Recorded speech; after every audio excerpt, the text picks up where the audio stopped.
Contoh seperti ini teman-teman. Ini tunas pertama dan ini tunas kedua ya. Ini tandanya pembesaran umbi atau pembentukan umbi barunya sudah terjadi di dalam tanah sini. Ada lagi yang muncul tunasnya 3 kali. Ini tunas pertama. Tunas keduanya ini besarnya kayak jempol tangan, agak besar dikit.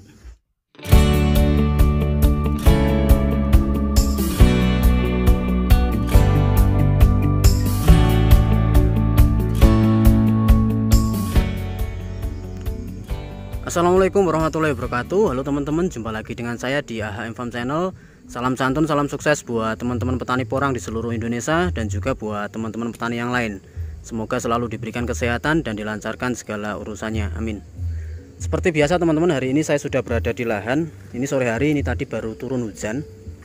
Dan di kesempatan hari ini ada beberapa informasi yang akan saya sampaikan terkait tentang pertumbuhan tanaman porang dari bibit katak. Ini sesuai request dari teman-teman kemarin di kolom komentar yang meminta untuk mereview tanaman porang dari bibit katak. Baik katak super, katak sedang, katak kecil akan kita jelaskan nanti. Pokoknya tonton dan simak videonya sampai selesai, semoga bisa bermanfaat.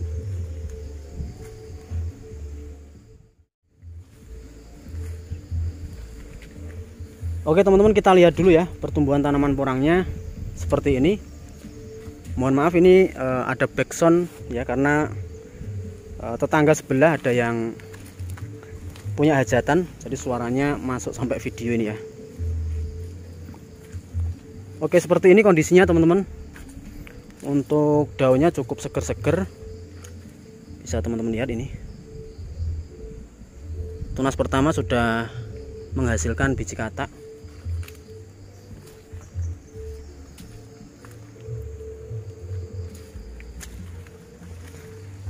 Ini bagian bawah juga sama teman-teman ya. Untuk di lahan sini kita fokuskan untuk pembibitan ya. Jadi kita tanam bibit katak di lahan sini, baik katak super, katak sedang maupun katak kecil. Kita bongkar, biasanya kita jual atau bisa juga kita pindah ke lahan satunya.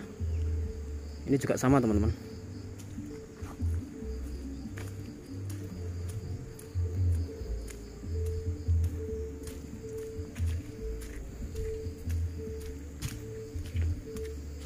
Bagian atas juga sama ya, kita pakai bibit katak seperti ini. Ini sampai bagian sana.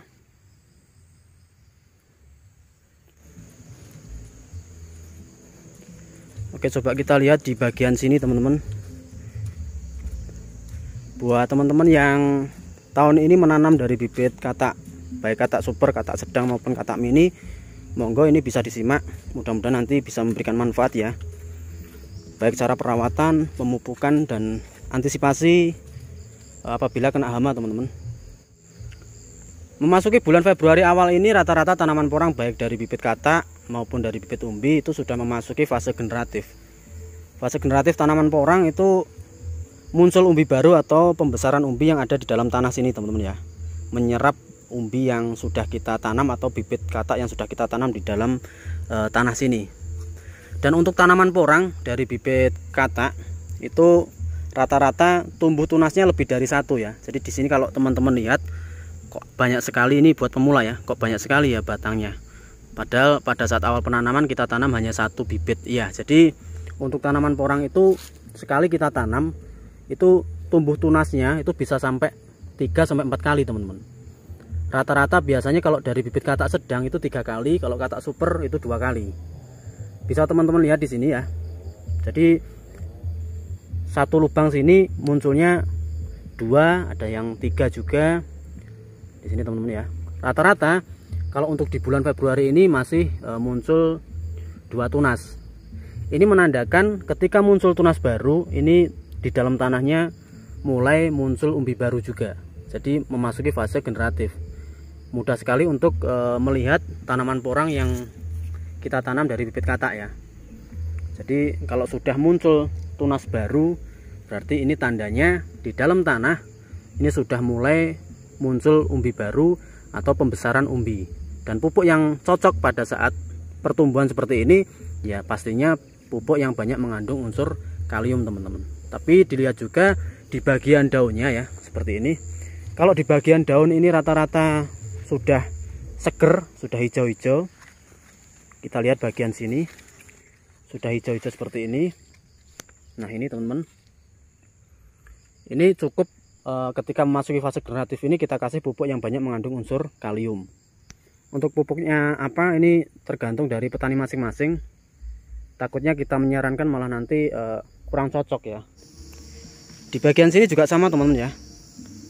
Bisa dilihat dulu di bagian daunnya, kalau sudah seger-seger kelihatan hijau tua seperti ini unsur N-nya sudah tercukupi ya. Di bagian sana juga sama. Ini kemarin yang ditanam di lahan sini bibitnya cukup kecil. Bisa dilihat dari pertumbuhan tunas pertamanya teman-teman. Nah ini tunas pertamanya sudah berhenti ya untuk pertumbuhannya. Ini biasanya pertumbuhannya 1 bulan 1,5 bulan dari awal penanaman. Jadi misal kita tanam di bulan Oktober, di bulan Desember awal sudah tumbuh. Ketika ini berhenti tumbuh, nanti disusul tunas kedua. Ini tunas keduanya. Nah seperti ini. Tunas kedua juga muncul biji katak teman-teman. Ketika muncul tunas kedua, ini bisa teman-teman lakukan pemupukan susulan. Kalau misal tidak pengen atau menghemat biaya ya nanti ditunggu di tunas ketiga nggak apa-apa. Ini tunas ketiganya. Tunas kedua ketiga ini lebih besar dari tunas pertama ya. Ini bibit dari awal tumbuh cukup kecil, tapi di pertumbuhan kedua dan ketiga batangnya udah kelihatan besar-besar. Ini juga sama. Dan buat teman-teman apabila menemui tanaman porangnya tunas pertamanya kok mati, padahal kita mengharapkan biji katak yang muncul pertama itu bisa dipakai, ini nggak usah panik. Memang rata-rata seperti itu teman-teman. Ini bisa disebabkan karena efek cuaca yang terlalu panas ya. Tapi nggak apa-apa karena kita masih bisa mendapatkan biji katak di tunas kedua. Nah ini cukup besar ya. Seperti ini juga sama teman-teman. Ini juga sama. Jadi daunnya cukup seger-seger. Oke, coba kita lihat di bagian sini juga sama teman-teman. Nah ini semakin banyak tunas yang muncul, jadi dari awal tanam sampai panen nanti misal muncul tunasnya sampai 3 atau 4 kali, berarti ini pembesaran umbi barunya atau pembentukan umbi barunya akan jauh lebih maksimal dibandingkan dengan yang hanya tumbuh sekali atau 2 kali. Karena ada tanahnya kurang subur atau cuacanya terlalu panas karena ditanam mungkin di dataran rendah, hanya tumbuh 1 kali atau 2 kali teman-teman. Ini ada. Berarti ini pembesaran umbi atau pembentukan umbi barunya juga kurang maksimal. Kalau punya teman-teman misal tumbuhnya lebih dari 1 kali, contoh seperti ini teman-teman. Ini tunas pertama dan ini tunas kedua ya. Ini tandanya pembesaran umbi atau pembentukan umbi barunya sudah terjadi di dalam tanah sini.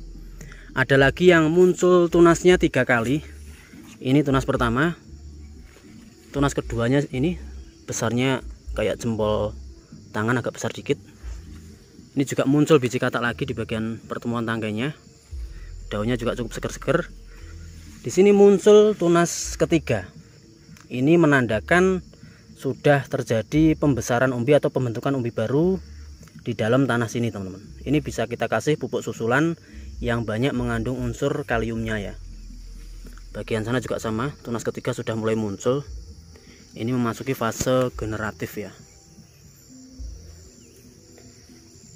Bagian sini juga sama. Nah ini. Jadi buat teman-teman misal tunas pertama kok mati, ini nggak usah dihiraukan, udah biarkan saja. Yang terpenting tunas susulan, tunas kedua atau tunas ketiga ini masih seger-seger, nggak apa-apa teman-teman. Bagian sini juga sama ya. Nah ini seperti ini teman-teman.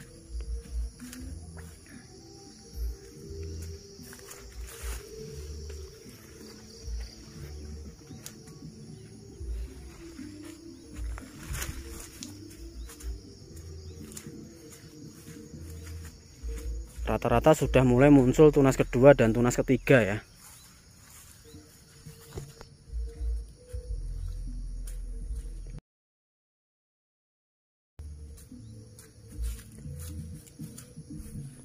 Kalau yang ini bibit dari umbi teman-teman.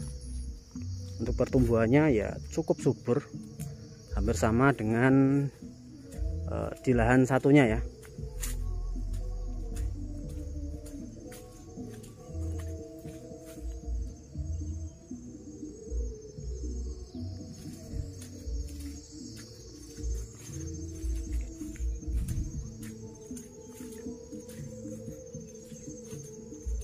seperti ini pertumbuhannya.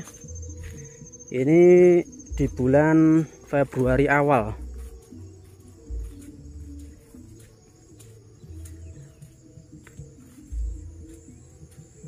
Jadi untuk pertumbuhan tanaman porang kemarin yang sempat request pengen tahu pertumbuhannya seperti apa, kurang lebih seperti ini ya, mungkin sama dengan punya teman-teman di luar sana. Ini bagian bawah juga sama teman-teman ya. Oke, itu aja review di sore hari ini. Monggo yang pengen tanya-tanya tentang perawatan tanaman porang, baik pemupukan atau mungkin cara penanaman, langsung saja tulis di kolom komentar teman-teman ya. Jadi gak usah ragu-ragu, langsung saja ditulis pengen tanya apa, selama bisa saya jawab akan saya jawab. Itu aja informasi di sore hari ini, dan selamat beraktivitas. Sampai ketemu di video selanjutnya. Terima kasih. Assalamualaikum warahmatullahi wabarakatuh.